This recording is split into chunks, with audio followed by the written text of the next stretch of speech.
कराची में गुज़िश्ता 24 घंटों में मुस्बत केसेस की शरह 18.1% होगी और सिंध में गुज़िश्ता 24 घंटों में 940 केसेस रिपोर्ट हुए हैं, जिनमें से 805 केसेस का ताल्लुक कराची से है। गुज़िश्ता 24 घंटों में सिंध में एक शख्स जो है वो जाँ बहक हुआ है और 150 मरीजों की हालत जो है वो क्रिटिकल बताई जा रही है और 17 मरीज जो है वो वेंटिलेटर पर मौजूद है। कराची में मुस्बत केसेस की शरह जो है 18.1 थी, जबकि कल भी काफी ज्यादा शरह थी और ये मुसलसल जो है शरह बढ़ती जा रही है। अच्छा मुदस्सिर, ये बताइएगा कि कितने लोग अनवैक्सीनेटेड थे और कितनों की ट्रैवल हिस्ट्री थी? देखिए जी, अभी तक जो वैक्सीनेशन के हवाले से जो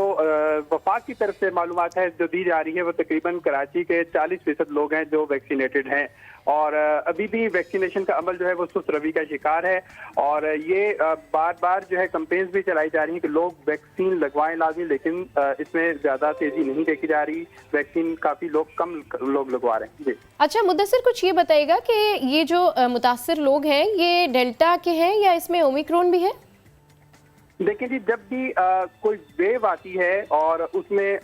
जैसे अब कोविड की 5th वेव चल रही है, तो इसमें अभी ओमिक्रॉन की वजह से जो पॉजिटिविटी है वो बढ़ती जा रही है और अभी माहिरीन का भी ये कहना है कि जब कोई नया वेरिएंट आता है और उसके बाद जो फैलाव होता है तो यही कंसीडर किया जाता है कि वो नया वेरिएंट है, उसके बायस जो है वो शरह बढ़ रही है। तो इस वक्त ओमिक्रॉन के केसेस जो हैं वो बढ़ रहे हैं और उसकी जो जीनोम टेस्टिंग जो होती है, स्टडी होती है, उसको तकरीबन 4 से 5 दिन होते हैं जो एक टेस्ट के